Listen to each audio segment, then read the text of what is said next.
చిక్కుల్లో చిరు గ్రామాలు ప్రతి ఇంటిలోనూ వ్యాధిగ్రస్తులు పీల్చే గాలి తాగే నీరు నివాసముండే ప్రాంతాలన్నీ కాలుష్యమయమే.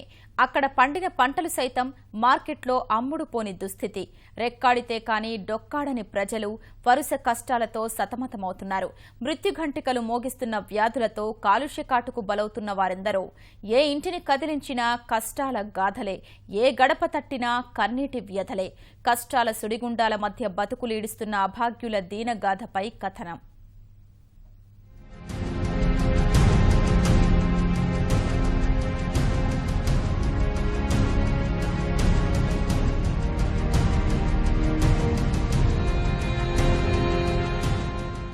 శ్రీకాకుళం జిల్లా పొందూరు మండల కేంద్రానికి సుమారు 10 కిలోమీటర్ల దూరంలో ఉన్న భగవానుదాసుపేట కష్టాలకు నిలయంగా మారుతోంది. చిలకపాలెం రాజాం రహదారికి ఆనుకుని ఉన్న ఈ గ్రామంలోకి వెళ్లేందుకు సరైన రహదారి కూడా లేదు. 600 మంది జనాభా ఉన్న ఊరిలో 3 బోరుబావులున్నాయి. ఇందులో ఒకటి పనిచేయకపోగా మిగిలిన వాటిలో నీరు పచ్చరంగుతో భయానకంగా మారింది.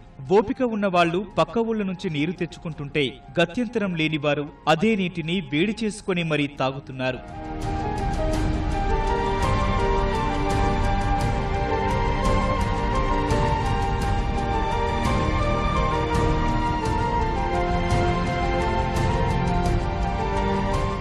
కొన్నాళ్లుగా భగవానుదాసుపేటలో ప్రతి ఇంటా వ్యాధిగ్రస్తులే. ఒకరి తర్వాత ఒకరు పిట్టల్లా రాలిపోతున్నారు. కలుషిత నీరు, వాతావరణం కారణంగా మూత్రపిండాల వ్యాధి ప్రబలుతోంది. మహమ్మారిలా విజృంభించిన కిడ్నీ వ్యాధి 14 మందిని పొట్టనబెట్టుకుంది. మరో 12 మందిని మంచాన పడేసింది. కుటుంబానికి ఆసరాగా నిలిచిన వారు ఒక్కసారిగా నీరసించిపోతున్నారు. రెక్కలు తెగిన పక్షుల్లా మంచానికే పరిమితమయ్యారు.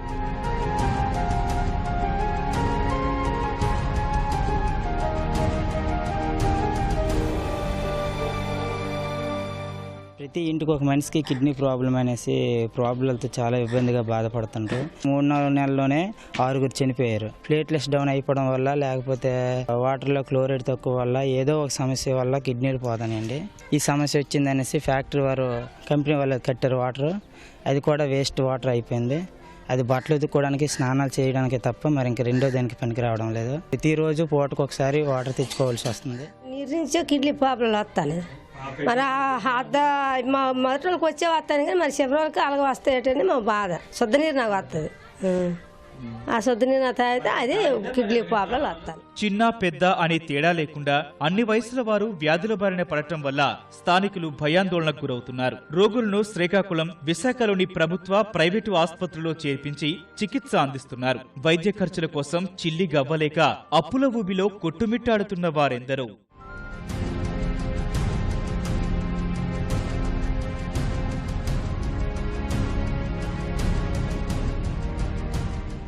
డాక్టర్ల దగ్గర మరి తిరగలేక, పెట్టుబడి పెట్టుకోలేక ఇలా ముగ్గుతున్నా. నెలకు 10,000 అవుతుంది. ఆ పెద్ద కుర్రోడికి ఈ సంవత్సరంలోనే ₹1,00,000 అయింది. వైజాగ్ కళా హాస్పిటల్లో ఉంచి ఇప్పుడు 1 నెల అయింది. ఇక్కడికి మళ్ళీ తీసుకొచ్చాం. మళ్ళీ తిరగను కూడా తీసుకెళ్ళాలి. మరి మా ఆడి పరిస్థితిని బట్టి మేము ఎలాగోనా తిరిగేస్తాను. సావని బాతకని సిగిరోళ్ళు అయినా రక్షించుకుందాం కాదని. నా తర్వాత దేవుడి దయ. మా నాన్నగారు కిడ్నీ ఇన్ఫెక్షన్ చనిపోయారండి అనుకోకుండా. మా నాన్నగారే ఇంటికి పెద్ద. అందువల్ల నేను, చెల్లి, తమ్ముడు మాకు కొంచెం ఇంట్లో ఇబ్బందిగా ఉంది. ఇంటర్ వరకు హాస్టల్లో చదివాను. బాగా చదివినప్పటికి కూడా కాలేజ్ ఫీజు కట్టలేక డిగ్రీ మధ్యలో డిగ్రీ ఫస్ట్ ఇయర్లో ఆపేశాను. ఇంటి దగ్గర ఏదో పని చేస్తూ చెల్లిని, తమ్ముడిని చదివిస్తూ ఉంటున్నా. అమ్మ నేను వారసత్వంగా వచ్చిన కాస్త భూమిని అమ్మి వైద్యం చేయిస్తున్నామని బాధిత కుటుంబాలు చెబుతున్నాయి. 2 కిడ్నీలు పాడైన వారికి డయాలసిస్ చేయిస్తేనే ప్రాణం దక్కుతుందని వైద్యులు చెబుతున్నా వైద్యం చేయించలేక సతమతమవుతున్నారు. ప్రాబ్లం కిడ్నీ ప్రాబ్లమే. మా పరిస్థితి ఏంటి? మేము ఎలాగ బతుకుతాం? ఇప్పుడు మా కూలి చేసుకోవాలంటే మాకు కూలి లేదు. ఎలాగెళ్తామో ఇలా గుగ్గీసి వెళ్ళగలము. తండ్రికి కిడ్నీ ప్రాబ్లము, మా అన్నకి అదే ప్రాబ్లం. ఇప్పుడు నాకు కూడా ప్రాబ్లం ఉంది. కూలి పనికి వెళ్ళి ఉండండి. తెచ్చిన డబ్బులతో జీవనోపాధికి చేసి ఉండాలి. ఇప్పుడు కిడ్నీ ప్రాబ్లం వచ్చి నేను ఇటు వెళ్ళకపోతాను. పోయి టెస్ట్ చేస్తే అలాగే కనబడుతుంది. అప్పుడు కానీ డయాలసిస్ చేసుకున్నాను. నాగార్జున కెమికల్ ఫ్యాక్టరీ నుంచి కాలుష్యం వచ్చి నీటిలోని సేరిపోతుంది సార్. మీద నుంచి ఎయిర్ పొల్యూషన్ ఎక్కువ వస్తుంది. నీరు కొడితే ఎర్రగా వస్తుంది నీరు మొత్తం. ఎవరి ఇంట్లో చూసినా కిడ్నీ ప్రాబ్లమ్స్, లివర్ ప్రాబ్లము, జ్వరము, హార్ట్ ప్రాబ్లము, ఊపిరితిత్తులు, ఆడవాళ్ళకి గర్భాశయంలోని ఏవో ప్రాబ్లమ్స్, అది మెన్సెస్ అయినప్పుడు నొప్పులు ఇలాగా వస్తున్నాయి సార్. తాగడానికి నడుమ నీళ్ళు ఉంటుంది, తిరగాలంటే తిరుగుతాను, తిన్నట్టు ఉంటుంది, వాళ్ళంటే పేడ ఉంటుంది. ఇదే మరి మా సమస్య ఏడు చెప్పుతావు, ఏ దేవుడికి ఎక్కుతుంది మా చెప్పింది చెప్పు. ఈ గ్రామానికి సమీపంలో ఉన్న శేషుపేటలోనూ ఇదే పరిస్థితి. ఇక్కడ ఒక్క కిడ్నీ సమస్యే కాదు, గుండె, ఊపిరితిత్తుల వ్యాధులతోనూ ప్రజలు బాధపడుతున్నారు. గర్భిణీల బాధలైతే వర్ణనాతీతం. ఈ ప్రాంత యువకులకు పిల్లనిచ్చేందుకు పక్క గ్రామాల వారు నిరాకరిస్తున్నారని వాపోతున్నారు.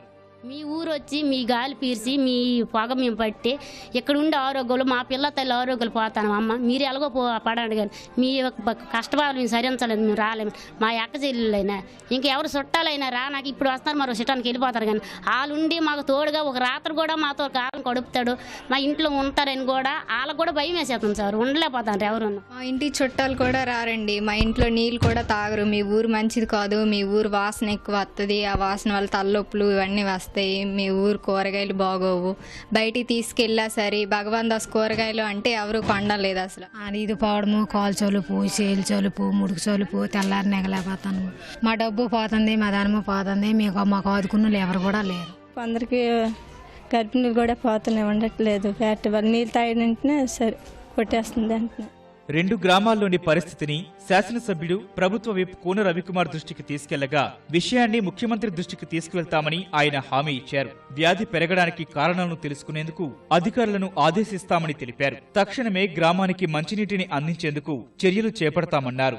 వీళ్ళందరినీ ఏ రకంగా ఆదుకోవాలనేది ఈరోజు ప్రభుత్వం దృష్టికి తీసుకుని వెళ్ళి, ఒకటి ఇక్కడ అసలు ఎందుకు ఈ వ్యాధి వస్తుందనేది పరిశీలన చేయించడం, రెండవది ఆర్థిక స్తోమత లేనటువంటి కుటుంబాలకి మనం ఈ ముఖ్యమంత్రి గారి సహాయ నిధి నుంచి అయినా వారికి సాయం అందేటట్టుగా ప్రయత్నం చేయడం. ఫ్యాక్టరీ వల్లనే, కంటామినేషన్స్ వల్లనే ఈ వ్యాధులన్నీ వస్తున్నాయంటే తప్పనిసరిగా అది ఎంతటి వాళ్ళైనా చర్యలు తీసుకుంటాం. కళ్ళెదుటే అయిన వాళ్లు ప్రాణాలు కోల్పోతుంటే కుటుంబీకులు భయాందోళనల మధ్య బతుకు ఈడుస్తున్నారు.